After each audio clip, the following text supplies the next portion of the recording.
সারা দেশে একযোগে শুরু হচ্ছে 2025 সালের উচ্চ মাধ্যমিক সার্টিফিকেট ও সমমানের পরীক্ষা। দর্শক, এ বিষয়ে জানাতে রাজধানী তেজগাঁও কলেজ থেকে সরাসরি যুক্ত হচ্ছেন সহকর্মী জাকারিয়া খান। জাকারিয়া, পরীক্ষা কেন্দ্রের সার্বিক পরিস্থিতি আমাদেরকে জানাবেন। শিক্ষার্থীরা সময় মতো পৌঁছাতে পেরেছে কিনা?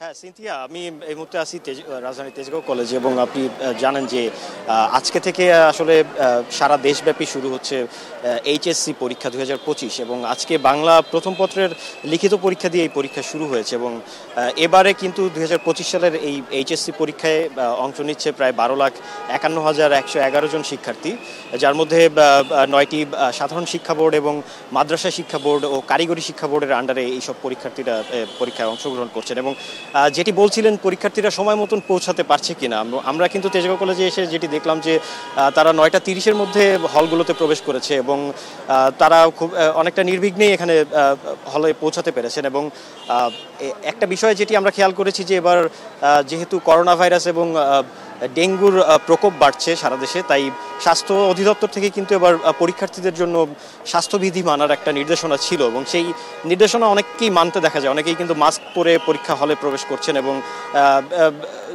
যথাযথ দূরত্ব বজায় রেখে কিন্তু তারা প্রবেশ করছেন এবং তাদের দূরত্বগুলো বজায় রাখছেন একে অপরের থেকে।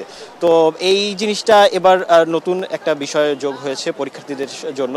এবং আরেকটা বিষয় যেটি বলছিলেন যে পরীক্ষার্থীরা তারা কি মনে করছেন, তারা যেটি বলছিলেন যে কিছুটা শুরুতে পরীক্ষা কেন্দ্রে আসতে বেগ পেতে হয়েছে জ্যামের কারণে, ট্রাফিক জ্যামের কারণে, এছাড়া কিন্তু আর কোনো সমস্যা তাদের ফেস করতে হয়নি।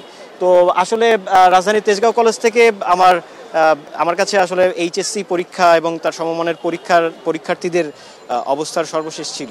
সিনথিয়া, ধন্যবাদ।